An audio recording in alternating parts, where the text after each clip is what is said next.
Ang problema nito, hindi daw gumagana. Hindi talaga gagana kasi natanggal yung saksakan niya. So check natin mga boss.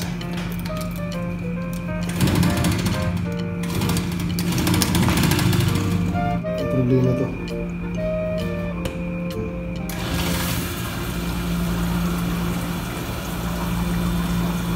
Yun naman.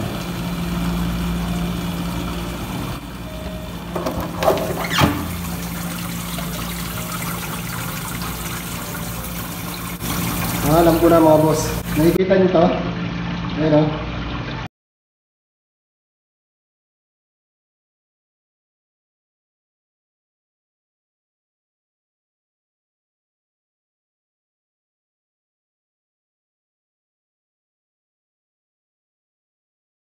Sabihin, wala nang halos pumapasok ang tubig dyan.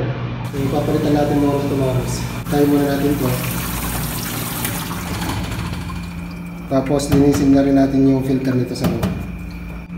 Bali, isasama ko na rin to. Itong water filtration. Yan.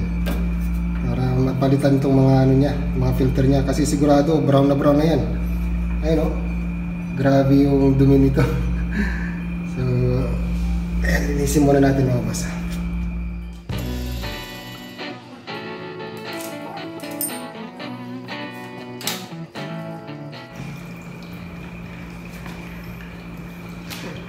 Grabe dumi mga boss, oh. Ayan, oh. Hey! Brown na brown.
Sama na rin natin yung isa.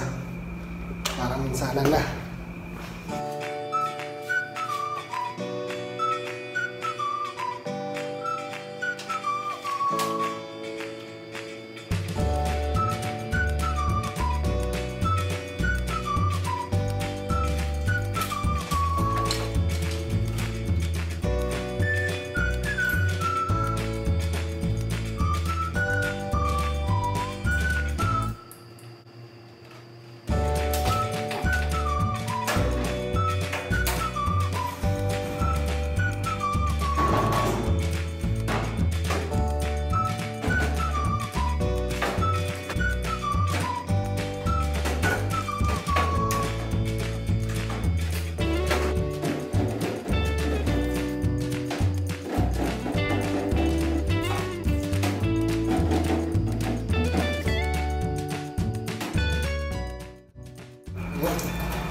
Grabe itim nito, oh.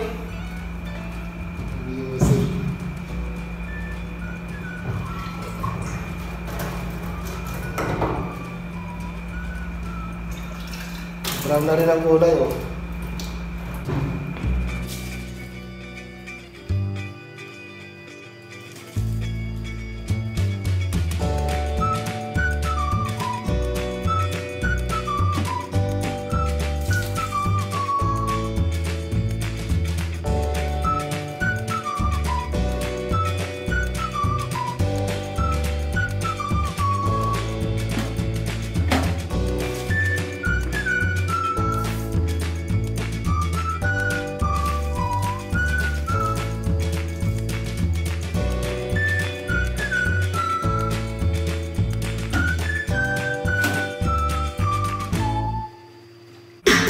ilalim niya kailangan malinisan din. Kasi marami na to eh.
Ito yung una. Una natin to. Una natin to dun sa ano, sa transparent, sa clear. Hindi na yun.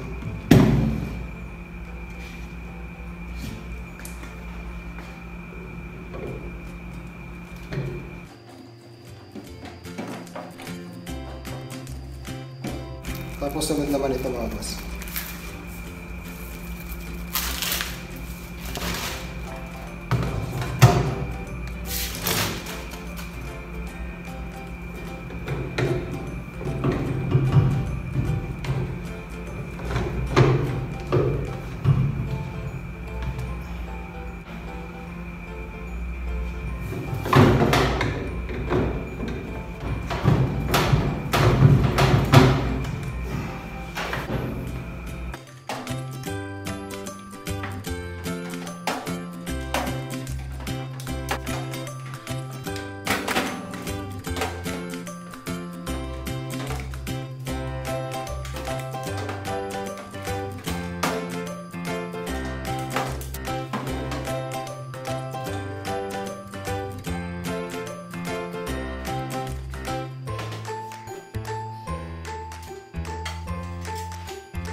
Natin ngayon kung wala ng tulo. I-check muna natin itong ice machine.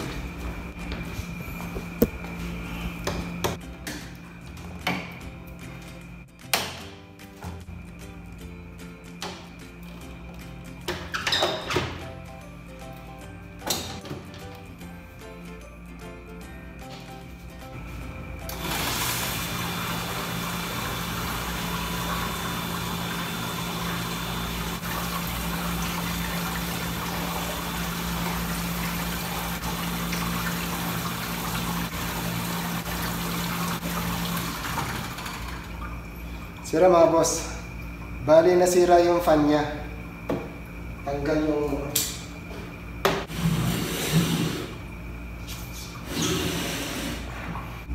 tanggal yung flexible blade niya mga boss.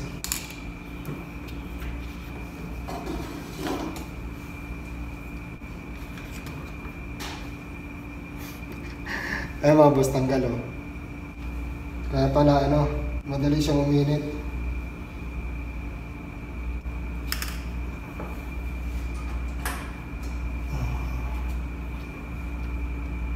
Ayan siya mga boss, tanggal siya.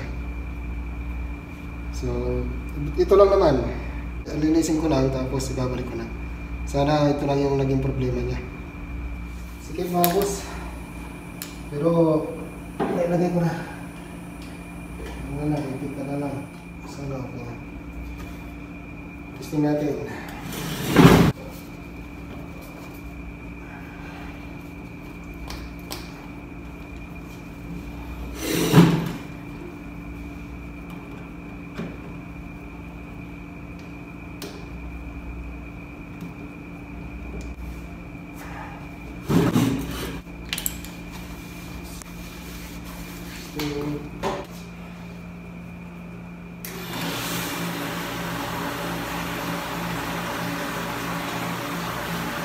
Okay na.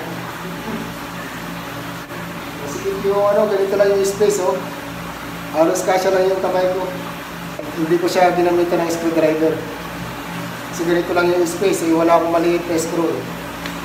Pero 5 feet naman yung ikot niya mga boss, kaya hindi siya basta-basta matatanggal. Sana okay na. Ngayon, sara lang muna natin. Sara ko muna mga boss.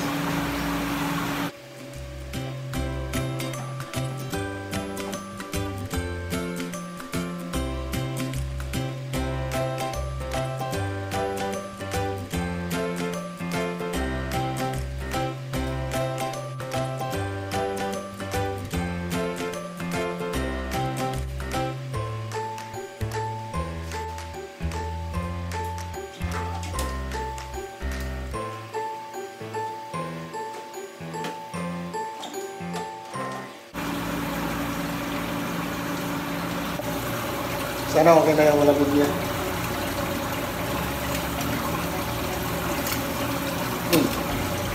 Malabig. Bracer eh. Ice machine kaya malamig na malamig yung tubig. So hintayin natin na lumamig. Mag-yelo. Then saka natin iwan.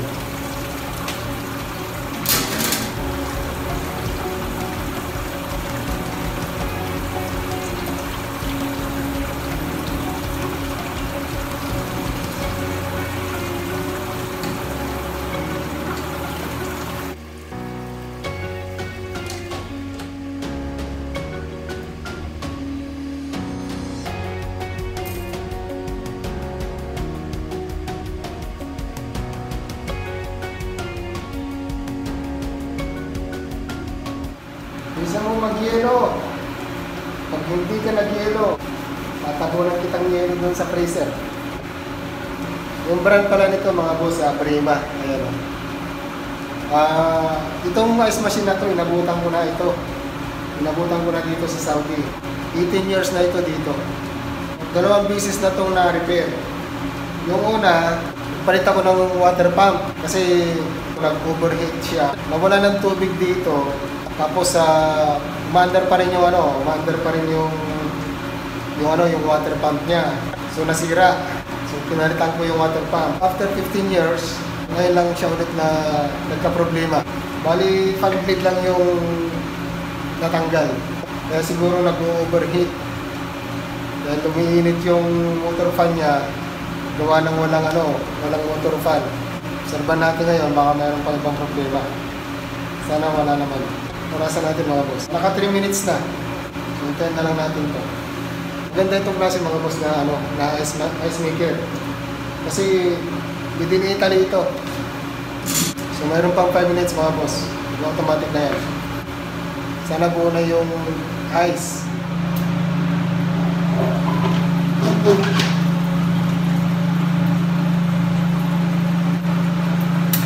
Malagi-lagitik na.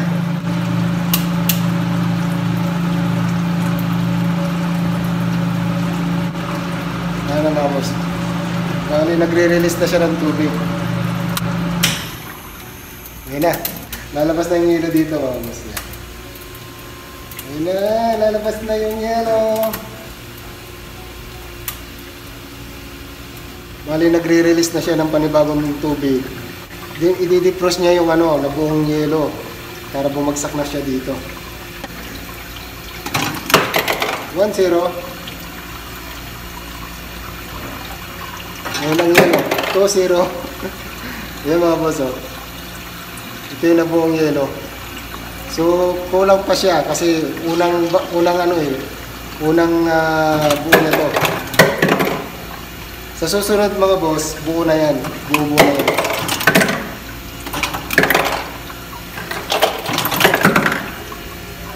Ayan na. Ito yung nabuo niya.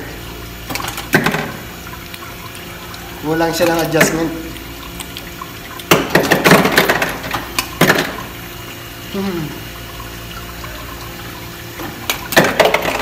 Yoy.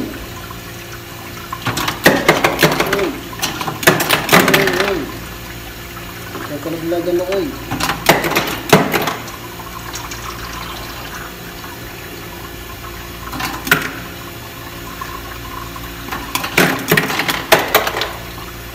Ito na. Ngayon na mga boss. Yung ice cream.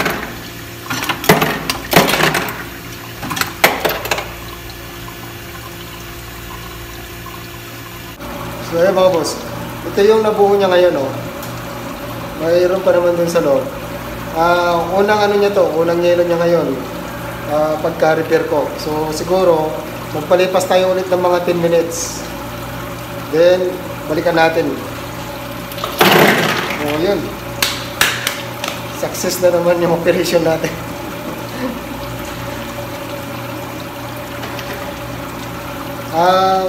Sa sunod na pagka ganito pa rin yung ano niya, yung pagkabuo ng yelo niya, i-adjust ko na lang para solid. Ito yung unang pan niya mga boss. Ito yung unang pagbuo niya, kaya ganyan pa siya. Kasi mainit pa yung tubig eh. May timer kasi to. So, mamaya hintayin natin ulit na magbuo. Then, kung ganito pa rin, i-adjust ko na lang. May adjustan dito sa loob. So, ayan mga boss, bali, hintayin na lang natin ulit siya mag-yelo. So, ayan mga boss, bali, dito ko na lang ulit tatapusin at maraming salamat po sa panonood. Doon po sa bago na sa channel ko, huwag pong kalimutang mag-like at mag-subscribe. At pakipindot na rin po yung notification bell dyan para lagi kayong updated sa mga video i-upload ko pa. Maraming salamat po at mabuhay po kayo na. Bye-bye!